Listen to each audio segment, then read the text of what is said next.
हिंदुस्तान की आईन की दफा 38 पर लिखा हुआ है कि पूरे मुल्क के जवान को रोजगार मिलना चाहिए। हिंदुस्तान की आईन में लिखा हुआ है, दफा 38 पर लिखा हुआ है।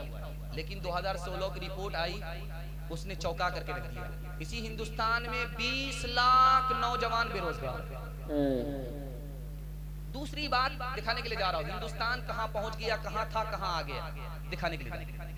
हिंदुस्तान की आईन की दफा 39 में लिखा हुआ है, हर आदमी को बराबर इंसाफ मिलना चाहिए। लेकिन 2018 की रिपोर्ट है कि डिस्ट्रिक्ट कोर्ट में हिंदुस्तानियों का जो मुकदमा पेंडिंग में है उसकी तादाद 2,81,00,000। तीसरा नमूना दिखाने के लिए जा रहा हूं कि हमारे पैर के नीचे से जमीन किस तरह तेजी के साथ निकल रही है। महात्मा गांधी जी ने कहा कि जब तक इस मुल्क में शराब बंदी नहीं होगी ये मुल्क तरक्की नहीं करेगा। महात्मा गांधी दुनिया को छोड़ करके चले गए, फ्रीडम फाइटर थे, उनको हर साल उनकी शहादत का दिन मनाया जाता है। लेकिन उत्तर प्रदेश में शराब पर पाबंदी नहीं हो सकती। चौथा नमूना आपके सामने खिदमत में आपके लेकर के आ रहा हूं। 1906 ईस्वी में अंग्रेज ने दो जमात बनाई, कौम के नाम पर हिंदू को मुसलमान से लड़ाया, मुसलमान को हिंदू से लड़ाया। जानते हैं, एक पार्टी का नाम दिया मुस्लिम लीग, एक पार्टी का नाम दिया हिंदू महासभा। ये मुसलमानों ने नहीं बनाया था, यहाँ के गैर मुस्लिमों ने नहीं बनाया था। गैर मुस्लिम मुसलमान दोनों फ्रीडम फाइटर थे इस मुल्क की आजादी के लिए। लेकिन अंग्रेज ने हिंदू को मुसलमान से लड़ाने के लिए कौम के नाम पर दो पार्टी बनाई। मुसलमान के लिए एक पार्टी बना दी, उसका नाम रख दिया मुस्लिम लीग, और गैर मुस्लिमों के लिए एक पार्टी बनाई, उसका नाम रखा हिंदू महासभा। कौम के नाम पर हिंदू से मुसलमान लड़ गया, मुसलमान से हिंदू। 1903 ईस्वी में अंग्रेज ने बंगाल को तकसीम किया। तादाद के नाम पर मुसलमान को हिंदू से लड़ाया, हिंदू को मुसलमान से लड़ाया। हिंदुओं से कहा तुम्हारी तादाद यहाँ ज्यादा होगी, मुसलमानों से कहा तुम्हारी तादाद यहाँ होगी। तादाद के नाम पर दोनों लड़ गए, दोनों अपने को भाई समझते थे, दोनों एक दूसरे के लिए कसाई बने।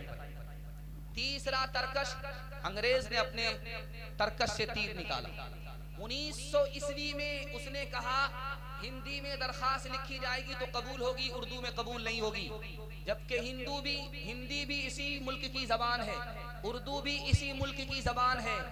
दोनों 1900 ईस्वी से पहले हिंदुस्तान की जबान थी, हिंदू मुसलमान दोनों की जबान थी। उसने जबान के नाम पर हिंदू को मुसलमान से लड़ाया, मुसलमान को हिंदू से।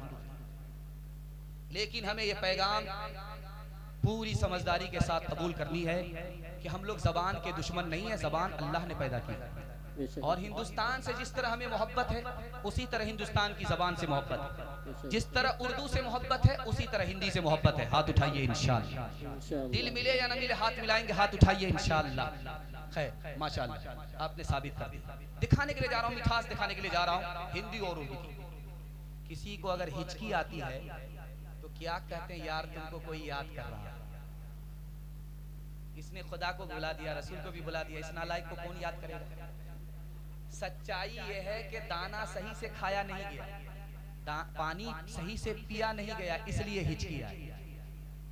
किसी मशहूर बात को शायर ने शेर में नकल कर दिया, उसी पर आदमी ने तकिया कर लिया। वक्त बर्बाद करता रहता हूँ, रोज फरियाद करता रहता हूँ। हिचकियाँ तुझको आ रही होगी, मैं तुम्हें याद करता रहता हूँ, मैं तुम्हें याद करता रहता हूँ। छप्पर पर अगर कौवा आ जाए तो औरतें कहती हैं यार दामाद आने वाला, मुर्गा में चूना लगाए। लेकिन सच्चाई यह है कि बाजार में 100 कौवे बोलते हैं, कितने दामाद आते हैं। हिंदी शायर ने इस मशहूर बात को हिंदी शायरी में नकल कर दिया, लोगों ने इस पर भरोसा कर दिया। हकीकत से इसका कोई ताल्लुक नहीं है। कागा आए मुडेर पर भेजे कौन संदेश, कागा आए मुडेर पर भेजे कौन संदेश। भैया के संग इस बरस, भैया के संग इस बरस, भाभी गई विदेश, भाभी गई विदेश। आखिरी दोहा सुना करके हिंदी और उर्दू के हवाले से पैगाम को मुकम्मल करने के लिए जा रहा हूँ। अमीर खुसरू मुसलमान है मरहूम, दुआ कीजिए अल्लाह उनके दर्जात को बुलंद फरमाए। हिंदी जबान के शायर है, इससे बड़ी वफादारी मुसलमान की इस मुल्क के लिए क्या हो सकती है। मुसलमान हो करके हिंदी जबान के शायर हैं अमीर खुसरू। जा रहे थे, प्यास लगती, देखा कुएं से 2-4 लड़की पानी भर रही, बोला बेटी प्यास लगी जल्दी से पानी पिला दो। आपको फ्री में पानी नहीं पिलाएंगे, आप शायर आदमी, आप फ्री में पानी पी करके चले जाएंगे, आप पहले शेर पढ़िए तब पानी मिलेगा। तो कहा फरमाइश बताओ, कहा मुझको खीर खाना पसंद है, खीर पर मिस रखें। दूसरी लड़की ने कहा मेरी माँ चरखा चलाती है, कपड़ा बुनती है, चरखा पर मिस रखें। तीसरी लड़की बोली कि मेरे घर में कुत्ता है, रात भर जागता है, घर की हिफाजत करता है, कुत्ते पर मिस रखें। चौथी लड़की बोली कि मेरा बाप दारू पी करके मुहर्रम में ऐसा ढोल बजाता है कि दोनों तरफ से उसी साल फट जाता है, ढोल पर मिस रखें। 4 लड़की की फरमाइश को अमीर खुसरू ने 2 मिसरे में पेश किया। खीर पकाई जतन से चरखा दिया जलाए, खीर पकाई जतन से चरखा दिया जलाए, आया कुत्ता खा गया, आया कुत्ता खा गया, बैठ के ढोल बजा ला पानी पिला। हिंदी उर्दू है अलग, मैं कैसे लूं मान, एक भारत की आत्मा, एक भारत की आत्मा, एक है देश की शान, एक है देश की शान। 2 अंग एक जान है, दोनों की एक जान, दोनों मिलकर चल पड़े, दोनों मिलकर चल पड़े, हर मुश्किल आसान, हर मुश्किल आसान। धर्म मेरा इस्लाम है, भारत जन्म स्थान, वजू करूं अजमेर में, काशी में अशनान, काशी में अशनान।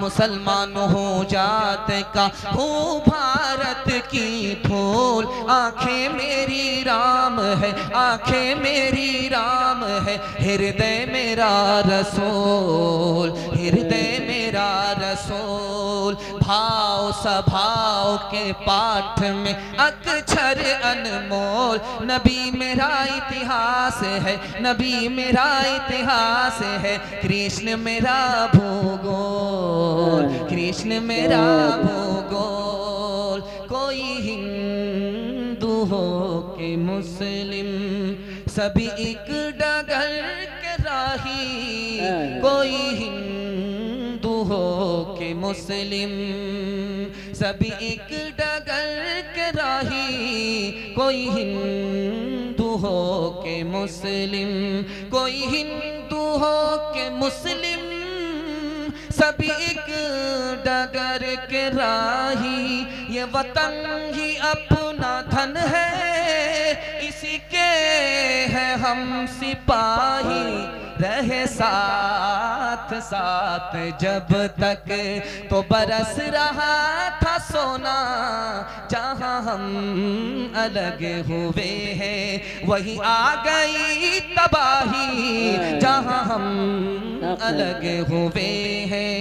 खुनवा से लाल भैलन चिलिया वाला बगिया, मुश्किल मुश्किल से आयल अपने हाथी अज़दिया। खुनवा के धार से, खुनवा के धार से रंगल हिंदुस्तान हो, आज़ादी नहीं जाए देवे। हिंदू मुसलमान और सिख ईसाई, कंधे से कंधा आपन लहने मिलाई। इनकलाब के नारा लागल, इनकलाब के नारा लागल, गूंजल आसमान हो, आज़ादी नहीं जाए। पैगाम खत्म हो गया। औरतों के हवाले से पैगाम आपकी खिदमत में आ रहा, सुनने के लिए तैयार है? हाथ उठा दीजिए इंशाअल्लाह। इसको बहुत ध्यान से सुनिएगा, जल्दी से निकल जाएगा। बेटी आई फातिमा रसूलुल्लाह के पास, या रसूलुल्लाह अली से मेरा निकाह कर दिया, अली की आंख तो बहुत कमजोर है। बेटी अली से तुम्हारा निकाह किया, मेरे खानदान में जो सबसे ज्यादा इल्म रखता था उस अली से तुम्हारा निकाह किया। बेटी मेरे खानदान में जो सबसे ज्यादा अखलाक रखता था उस अली से तुम्हारा निकाह किया। बेटी मेरे खानदान में जो सबसे पहले मुसलमान हुआ उस अली से तुम्हारा निकाह किया है। बेटी सूरत को मत देखो, सीरत को देखो। बेटी आई, अल्लाह के रसूल ने पूछा ये मौका नहीं था, बेमौका कैसे आई? कहा या रसूल अल्लाह अली से खफा हो गया। कहा बेटी मैं तुम्हारा बाप, अली तुम्हारे शौहर, अली की इजाजत के बगैर मेरे घर में कदम रखोगी दरवाजा बंद तो मिलेगा, खुल नहीं सकता। बेटी जब शौहर नाराज हो जाए माफी मांग लेना, और शौहर अगर तुम्हें माफ ना करे, तुमने माफी नहीं मांगी, तुम्हारा जनाजा उठ गया, बेटी मैं जिंदा रहा, मैं तुम्हारी नमाजे जनाजा पढ़ूंगा भी नहीं पढ़ाऊंगा। देखेंगे आप जिस वक्त बाराती खा करके चले जाते तो 2-4 गाड़ी बाकी रहती है, बंगाली भाई किसका खाया पिया खसका, ये सब एक एक करके खिसक जाते हैं। 2-4 लोग रह जाते हैं लड़की को उठाने के लिए, लड़की को रुखसत करके ले जाने के लिए। तो जब लड़की रुखसत होने लगती है, दरवाजे पर आती है, तो रोने का ऐसा माहौल बनता लगता कयामत बर्पा हो। नानी अलग रो रही है, दादी अलग रो रही है, बाप अलग रो रहे हैं, माँ अलग रो रही है, यहाँ तक के बाराती को भी देखा नहीं जाता, ये भी मगरमच्छ के आंसू बहाने लगते। जिस वक्त लड़की रुखसत होने लगती है तो माँ कान में कुछ कहती है, बाप कान में कुछ कहती है। वो कान में कहते क्या है ये आपको बताने के लिए जा रहा हूं। माँ उसको कान में कहती है बेटी पहली बार ससुराल जा रही हो, ससुराल जा करके शौहर के कान की हिफाजत करना, आंख की हिफाजत करना, नाक की। अब बेटी कहती है कि अम्मा नाक उसकी, कान उसके, आंख उसकी, कैसे हिफाजत करें? अब बेटी तुम्हारे गुनाह की बदबू तुम्हारे शौहर की नाक में ना पहुंचे, नाक की। बेटी तुम्हारी गाली, तुम्हारी गंदी बात तुम्हारे शौहर के कान में न पहुंचे, ये कान की हिफाजत है। बेटी जब शौहर घर में रहे तो नया कपड़ा, साफ सुथरा कपड़ा पहन करके रहना, टीचर फटीचर मत रहना, आंख में सुरमा लगा करके रहना, वजू के साथ रहना, ताकि शौहर जब अपनी आंख से देखे तो उसकी आंख भी ठंडी हो, उसका दिल भी खुश हो। अब देखेंगे रस्म के मुताबिक पहली बार लड़की आ रही है ससुराल से मैके, कहीं पर 1 दिन के बाद, कहीं पर 2 दिन के बाद, कहीं पर 3 दिन के बाद। अब उसके बाद क्या होगा? मोहल्ला भर की औरतें घेर लेती हैं, सवाल जवाब होता है, बेटी ससुराल से आ रही हो, ससुर कैसे थे? तो लड़की कहती सुभान अल्लाह। बेटी ससुराल से पहली बार आ रही हो, शौहर कैसे थे? लड़की कहती है माशाअल्लाह। बेटी ससुराल से आ रही हो, ससुराल कैसी थी? लड़की कहती है अल्हम्दुलिल्लाह। अब एक औरत झट से कहती है ये सब सवाल छोड़ो, फजूल सवाल है, जो असल सवाल है उसका जवाब दो, तुम्हारी सास कैसी थी? तो लड़की कहती है अस्तगफिरुल्लाह, ला हौला वला कुव्वता इल्ला बिल्लाह, जल्ले तू जलाल तू इस बला को टाल। माँ तो माँ होती है, समझ गई मेरी बेटी को सब पसंद है, सास पसंद नहीं है, तो माँ तो अदब भी देती है, हौसला भी देती है। कहा बेटी तुम्हारे जवाब से मुझे बड़ी मायूसी हुई, तुमको सब पसंद है, सास पसंद नहीं है, लेकिन मेरा सवाल है कि पहली बार जो मैके से ससुराल गई थी कौन लेकर के गई? सास आकर के 100 लड़की में मुझको पसंद किया था, बहू बनाई और मैके से ससुराल ले गई। अब माँ ने कहा कि बेटी इस बात को याद रखो, ये सास का ही एहसान है, इतनी अच्छी ससुराल मिल गई, ये सास का ही एहसान है, इतने अच्छे ससुर मिल गए, इतने अच्छे शौहर मिल गए। बेटी सास बला और मुसीबत नहीं होती, कभी माँ होती है, कभी माँ से बढ़ करके होती है। बेटी की तरफदारी में सीधा दामाद जेल जाएगा, हाथ उठाइए इंशाअल्लाह। राबिया बसरी सपने दिल में पैदा कर कमाल, हजरते आयशा सिद्दीक़ा की बन जा तू मिसाल, फातिमा ज़हरा की सीरत का जरा करना ख्याल, फातिमा ज़हरा की सीरत का जरा करना ख्याल, जिंदगी में गम भी आए तो न होना तू निढाल, अपने शौहर की इताअत तुझ पे लाजिम है सदा हुक्म मौला, हुक्म मौला, हुक्म मौला है यही है और कौले मुस्तफा। एक सुहागन बन के मैं के से चली है आज तो, अपने शौहर को समझना अपने सर का ताज तो। नाना दादा वालिदों माँ की भी रखना लाज तो, उम्र भर ससुराल में करना खुशी से काज तो।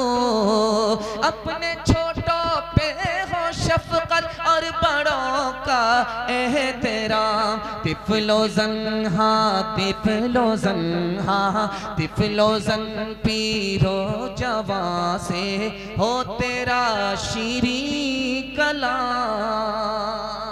बेटी के हवाले से आखिरी पैगाम 3 मिनट का, इसके बाद मेरे हिस्से का जलसा मुकम्मल हो रहा है। अगर मैं 2 घंटा आधा घंटा और आपको सुनाऊं तो मेरा जल्दी से पंक्चर हो जाए। मुसलसल जलसा है, अल्लाह आपको जज़ाए खैर दे। आपने जितना अच्छा सुना दिल खुश कर दिया। दिल से दुआ करता हूं अल्लाह आपकी जवान बेटी के लिए गैब से मुनासिब जोड़े का इंतजाम फरमाए। हाथ उठा करके वादा कीजिए इंशाअल्लाह सुन्नत के मुताबिक शादी करेंगे। हाथ उठाइए इंशाअल्लाह। अच्छा, इसमें देखिए बूढ़े लोगों ने हाथ उठाया, उनको कौन सी दूसरी शादी का इरादा था? खैर इरादा है जन्नत में जाकर के निकाह करें। चलिए लेकर के चलते हैं आपको। हैदराबाद से उत्तर प्रदेश बूढ़ा आता, 73 साल का बूढ़ा, उसकी 18 साल की लड़की से शादी हो जाती। उत्तर प्रदेश का 63 साल का बूढ़ा बिहार में पहुंचता है, 18 साल की लड़की से शादी हो जाती है। 18 साल की लड़की से शादी हो जाती है। ये राज आपको बता रहा हूं। वो जालिम बाप होगा जिसने अपनी जवान बेटी का हाथ बूढ़े के हाथ में दे दिया। मैं कहता हूं कि उस बाप से भी जालिम ये समाज है। इसने निकाह को इतना महंगा कर दिया कि निकाह को तिजारत बना दिया। जवान बेटी बूढ़े बाप के सर पर बोझ हो गई। उसने अपने बोझ को हल्का करने के लिए ये भी नहीं देखा कि बूढ़े का हाथ है या जवान का हाथ है। उससे ज्यादा जालिम ये समाज है। एक बात और याद रखिए, इस हिंदुस्तान में अच्छा ठीक है, पर्ची समझ में आए ना, पैसा तो आ रहा।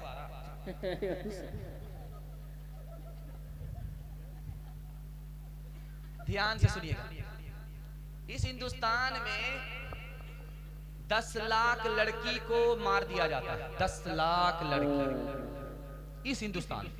कैसे मारा जाता है? मारने वाले माँ बाप होते हैं, माँ बाप के अलावा कोई और नहीं। कैसे मारते हैं आपको सुना रहा हूं। पेट में माँ के बेटी है, अल्ट्रासाउंड मशीन ने बता दिया। अब इंजेक्शन लगा करके गोली खा करके उस बच्ची को गिरा दिया गया। उन बच्चियों की तादाद हिंदुस्तान में 1 साल में 10 लाख हो गई। इससे भी बड़ी बात आपको बताने के लिए जा रहा हूं, जमीयत की रिपोर्ट है। 3 लाख मुसलमान लड़की भाग गई, घर से भाग गई। ईमान अलग गया, आबरू अलग गई। जानते हैं 3 वजह से। पहली वजह यह है, स्क्रीन टच मोबाइल बाप ने हाथ में दी। सुने घर में बकरी सवा से, लड़की से बेखबर हो गया। लड़की किससे बात कर रही है, कहां जा रही है, कहां से आ रही है, माँ बाप को कोई मतलब नहीं। बेटी भाग गई है। ईमान अलग गया, आबरू अलग गई, जिम्मेदार माँ बाप। बेटी को पढ़ाने का नशा सर पर चढ़ गया। जा करके ये भी नहीं देखा कि ये स्कूल लड़की का है या लड़के का है। लड़के के स्कूल में जाकर के लड़की को दाखिल कर दिया। आवारा लड़के के चक्कर में लड़की भाग गई। ईमान अलग गया, आबरू अलग गई, जिम्मेदारी माँ बाप। अब दिखाने के लिए जा रहा हूं लड़की भाग क्यों रही है। मुसलमानों ने निकाह को तिजारत बना दिया। जाहिल से जाहिल अंगूठा टेक बगैर 10 लाख लिए हुए, गाड़ी लिए हुए निकाह नहीं करता। गरीब की बच्चों के लिए दरवाजा बंद हो गया। उसने भाग करके अपनी दुनिया बना ली। ईमान अलग गया, आबरू अलग गया। माँ बाप से जिम्मेदार ज्यादा गुनहगार ये समाज है। कल बारात जाएगी, लड़का रात में लड़की को फोन करता, तुम्हारे बाप की औकात है 10 लाख रुपए की कार देने की? तो लड़की तुर्की बतुर्की जवाब देती है, जो हाल ऐन का वही हाल गैन का, नुक्ते का फर्क।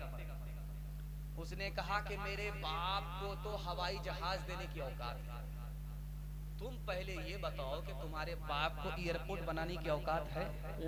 हलवाई की दुकान नाना जी का ठिकाना। ओ दुनिया वालों छोड़ दो आदत जहेज की, अच्छी नहीं ये रीत रिवायत जहेज की। ओ दुनिया वालों छोड़ दो आदत जहेज की, अच्छी नहीं ये रीत रिवायत जहेज की। सबसे बड़ा जहेज है ऐ दोस्तो दुल्हन, फिर इसके बाद कुछ नहीं कीमत जहेज की। माँ के हवाले से आखिरी पैगाम, चूंकि पर्ची आ गई थी, पर्ची में समझ में नहीं आया था, उनका पैसा समझ में आ गया। वो सोचेंगे कि बड़ा खुदगर्ज मौलवी है, मतलब के लिए दोस्त बनता है, मतलब निकलने के बाद नहीं पहचानता। आखिरी पैगाम माँ बाप के हवाले से सुनने के लिए तैयार है? हाथ उठाइए इंशाअल्लाह। बहन से ज्यादा साली पर मेहरबान होंगे, हाथ उठाइए इंशाअल्लाह। ये वोटर लिस्ट में नाम नहीं।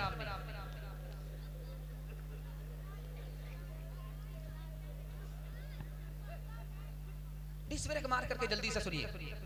फैसल रशीदी सोच रहे होंगे कि हमारी ट्रेन कहीं छूट न जाए। खैर जल्दी से निकलना भी है। खैर अल्लाह आप लोगों को जज़ाए खैर दे। आपकी हालत वाकई इतनी सच्ची हो चुकी है कि अगर 2 घंटा आप लोगों को सुनाया जाए फिर भी आप मैदान छोड़ करके जाने वाले लोग नहीं। लेकिन दिल से दुआ देता हूँ, अगर आपके घर में जवान बेटी है, अल्लाह गैब से मुनासिब जोड़े का इंतजाम फरमाए। आपके जवान बेटे को अल्लाह रोजगार दे, दीन दुनी रात चगुनी तरक्की से माला माल फरमाए। आखिरी पैगाम सुनाने के लिए जा रहा हूँ, ध्यान से इसको सुनिएगा, जल्दी से निकल जाएगा। अभी इस्राइल एयर स्ट्राइक करता है, वो जो आसमान को छूने वाली बिल्डिंग होती है वो जमीन पर आ जाती है। और ठीक ही ऐसा ही होता है जैसे जलजले में जैसा होता है वैसे ही अभी हो रहा है। चाइना में जलजला आया, बड़ी बड़ी इमारत जो आसमान को छू रही थी जमीन बोझ हो गई। मलबा हटाने में 7 दिन लग गए। 7 दिन के बाद जब मलबा हटाया गया तो माँ भी जिंदा निकली और दूध पीता बेटा भी जिंदा निकला। अब पूरी दुनिया के लोग इंटरव्यू लेने के लिए खड़े हो गए। जरा तवज्जो से सुनिएगा, जितना बेहतर आपने सुना है उसका हक अदा कर दिया आपने। ये आखिरी पैगाम है, इसको बहुत ध्यान से सुनिए। अब उसका इंटरव्यू चल रहा है, पूरी दुनिया का मीडिया आया हुआ। उस माँ का इंटरव्यू सुनिए, कलेजा रखिए कि माँ को किस हस्ती का नाम है, माँ का किरदार कितना अजीम होता है, ये दिखाने के लिए जा रहा है। उस माँ ने कहा, जब तक मेरे पेट में पानी था, दाना था, मैं अपने बच्चे को दूध पिलाती। जब पेट का दाना पानी खत्म हो गया, दूध आना बंद हो गया, मेरा बच्चा रोने लगा। समझ में आया कि दूध तो नहीं है, खूने जिगर तो है। मैंने उंगली को दांत से छील दिया, उंगली को दांत से छील दिया, खूने जिगर बच्चे के मुंह में डाला। एक उंगली नहीं, 5-5 उंगली को जख्मी किया, एक हाथ की, फिर दूसरे हाथ की 5 उंगली को जख्मी करके अपने बच्चे को खूने जिगर पिलाया, मौत के मुंह से निकाला। उसके बाद मुझे होश नहीं है, मैं कहाँ हूँ, मेरा बच्चा कहाँ है। खूने जिगर पिला करके पालने वाली माँ को सताने वाले, अल्लाह उसकी जन्नत को जहन्नम बना देगा। एक बात है कि कोई हादसा हो जाए, घर में कोई बीमारी है, मकान गिर जाए, जलजला आ जाए, सबसे बड़ी मुसीबत है। एक लाइन में जवाब दे रहा हूँ, ये कोई बड़ी मुसीबत नहीं है। छत नहीं है, कोई बड़ी मुसीबत नहीं। बेटी की शादी नहीं है, मुसीबत नहीं। हादसा हो गया, कोई मुसीबत नहीं। सबसे बड़ी मुसीबत माँ बाप की मौत है। माँ बाप की मौत से बढ़कर के दुनिया में कोई मुसीबत नहीं। बेलौस इंसान का साया सर से उड़ जाता है, बेलौस माँ की शफकत सर से उड़ जाती है, आदमी अकेला पड़ जाता है, दिन में तारे नजर आने लगते हैं। माँ बाप की मौत से बढ़कर दुनिया में कोई मुसीबत नहीं है। एक जवान आया दौड़ा दौड़ा, अल्लाह के रसूल की खिदमत में आया, या रसूल अल्लाह, गजब। अरे क्या हो गया? का गुनाह हुआ।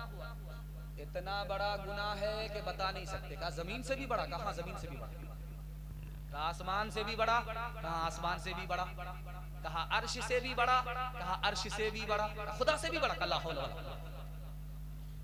कहा या रसूल अल्लाह क्या होगा, मेरा गुनाह अर्श से भी बड़ा है, आसमान से भी बड़ा है, जमीन से भी बड़ा है।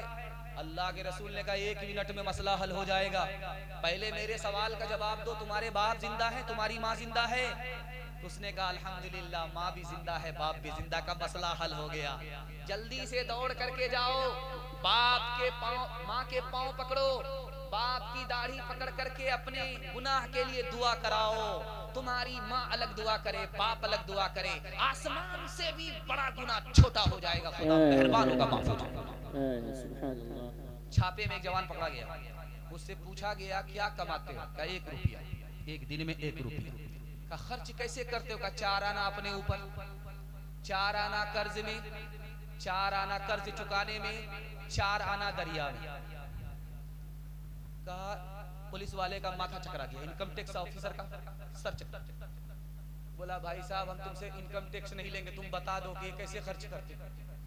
का 4 आना अपने ऊपर खर्च कर रहा हूँ, ये तो समझ में आ गया। कहा इसको समझाने की जरूरत नहीं। का नहीं का 4 आना कर्ज देते हो, ये नहीं समझा। का छोटे छोटे बच्चे को खिला रहा हूँ, अभी कर्ज दे रहा हूँ, जब मोहताज हो जाऊंगा, मजबूर हो जाऊंगा, ये मुझे खिलाएंगे, अभी कर्ज दे रहा हूँ। 4 आना से अपने बूढ़े माँ बाप को खिलाता हूँ। इन्होंने मुझे बचपन में कर्ज दिया था, वो सर पर चढ़ा दिया था, अब उतार रहा हूँ। अगर कोई माँ बाप को खिलाए पिलाए, दवा दारू कराए, वो एहसान नहीं रख सकता कि मैं अपनी तरफ से कर रहा हूँ। माँ बाप ने खिलाया था, माँ बाप ने पहनाया था, एहसान को लौटा रहा, कर्ज चुका रहा। उसके बाद बोला अरे भाई ये तो समझ में आ गया, लेकिन ये बताओ जो 4 आना दरिया में डाल ले वो कहाँ जा रहा? कहा सास ससुर को खिला रहा हूँ, नेकी कर रहा हूँ, दरिया में जा रहा। माँ से बढ़कर कोई नाम क्या होगा, उस नाम का हक हमसे अदा क्या होगा। जिसके कदमों के नीचे जन्नत है, उसके सर का मकाम क्या होगा। हर चीज तो मिल जाएगी बाजार में, लेकिन बाजार में लेकिन माँ बाप से बढ़कर कोई दौलत न मिलेगी। आंचल जो उठा कर के दुआ माँ तेरी कर दे, माँ तेरी कर दे, दुनिया हो या उक़बा कहीं जिल्लत न मिलेगी। जलसा खत्म हो गया। एक पर्ची में फरमाइश है, उन्होंने यूट्यूब पे सुना है, उस मिसरे को पढ़ने से पहले इसके मिसदाक को सामने रखता हूँ और 1 मिनट का मेरे हिस्से का पैगाम मुकम्मल हो रहा। सुनने के लिए तैयार है? हाथ उठा दीजिए इंशाअल्लाह। ध्यान से सुनिएगा, 15 मिनट के चक्कर में तो आधा घंटा चला जाएगा। ध्यान से सुनिएगा। मदीना कहाँ है? मक्का से 450 किलोमीटर दूर है। और मक्का कहाँ है? मदीने से 450 किलोमीटर दूर है। मुझे दिखाना यह है कि काबा नबी के रोजे से कितना दूर है? 450 किलोमीटर दूर। इसका राज क्या है? इसको सुनाता हूँ, उस फरमाइश को पूरी करते हैं। नबी का रोजा जहां नबी लेटे हैं, खाने काबा से 450 किलोमीटर, ये मामूली दूरी नहीं है, बहुत दूर है। अल्लाह ने अपने काबे से नबी के रोजे को इतना दूर क्यों रखा? ये राज आपको बता। अगर खाना काबा की जगह नबी का रोजा होता, नबी का रोजा जहां है वहां खाना काबा होता, तो खाने काबे पर जो तवाफ करता उसका ध्यान नबी के रोजे पर चला जाता। जो नबी के रोजे पर होता उसका ध्यान खाना काबा पर चला जाता, आशिक का दिल टुकड़े टुकड़े हो जाता। इसलिए नबी का रोजा खाना काबा से 450 किलोमीटर दूर है। हाथ उठाइए, पहली फुर्सत में हज उम्रा करेंगे, हाथ उठाइए इंशाअल्लाह। पहले तौबा से दिल पाक कर लीजिए, पहले तौबा से दिल पाक कर लीजिए, जाम तौहीद लब से लगा लीजिए, पहले तौबा से दिल पाक कर लीजिए, जाम तौहीद लब से लगा लीजिए, पहले तौबा से दिल पाक कर लीजिए, जाम तौहीद लब से लगा लीजिए, आब ज़मज़म से फिर अपना मुँह धोइए और नामे शहे अंबिया लीजिए। इतना कह दीजिए आज कासिर जरा, आपकी नात गोई का मकसद है क्या, गर नबी की गुलामी की है आरज़ो, गर नबी की गुलामी की है आरज़ो, तो गुलामे नबी से दुआ लीजिए। काम कीजिए, 3 काम छोड़ दीजिए, जिंदगी भर के लिए जलसा कामयाब हो जाएगा। हाथ उठाइए, अल्लाह की इबादत करेंगे इंशाअल्लाह, रसूलुल्लाह की इताअत करेंगे इंशाअल्लाह, मखलूक की खिदमत करेंगे इंशाअल्लाह। 3 काम छोड़ दीजिए, जिंदगी भर के लिए आपका के घर से मुसीबत निकल जाएगी। पहला काम ये करना है कि गुनाह छोड़ दीजिए। गुनाह नहीं छोड़ेंगे, मुसीबत आपको नहीं छोड़ेगी, बार बार आएगी, गले से लिपट जाएगी, निकलने का नाम नहीं। गुनाह छोड़ दीजिए, मुसीबत गुनाह की वजह से आती है। हराम कमाना छोड़ दीजिए, मुसीबत हराम की वजह से आती है। गलत माहौल से निकल जाइए, मुसीबत गलत माहौल की वजह से आती है। मैं गारंटी लेता हूँ मसनद रसूल पर, आपके घर में कभी मुसीबत नहीं होगी। इंशाअल्लाह गुनाह नहीं करेंगे, गलत नहीं कमाएंगे, गलत माहौल में नहीं जाएंगे, न किताबों से नवाजों से नजर से पैदा। दीन होता है बुजुर्गों की नजर से पैदा, नहीं सीखा इन्होंने दीन रखकर शेख के घर में, पले कॉलेज के चक्कर में, मरे साहब के दफ्तर में, खेत के चक्कर में तो रोटी भी गई, बड़ी शेख की ताक में थे तो छोटी भी गई, न मानी बात वाइस की, थे पतलून के चक्कर में तो लंगोटी भी गई। वाखिर दावाना